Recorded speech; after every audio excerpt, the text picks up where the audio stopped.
হত্যার বিচার করার আগ পর্যন্ত আমরা একজনও যাব না।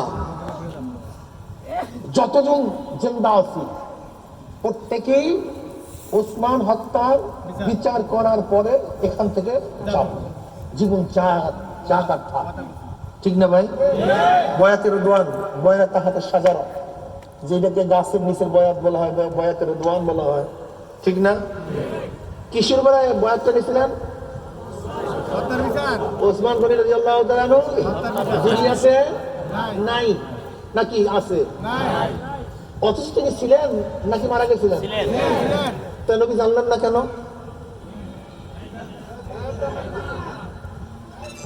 যদি জানেন যে ওসমান আছে, তাহলে যে বয়াত নিচ্ছে এই যে ধোকাবাজি হয় না, যে আমাদের সাথে ফালতুমি করতেছে, ধোকাবাজি করতেছে।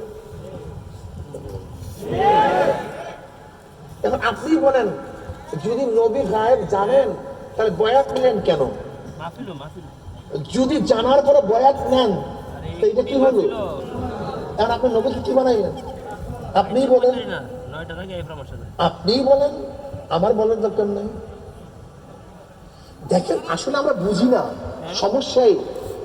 এখন প্রশ্ন করতে পারেন নবী আলাইহিস সালাতু ওয়াস সালাম মক্কায় বসিয়া তিনি বলছেন বদরের ময়দানে এখানে ওই কাফের হত্যা হবে, এখানে এই কাফের হত্যা হবে, এখানে এই কাফের হত্যা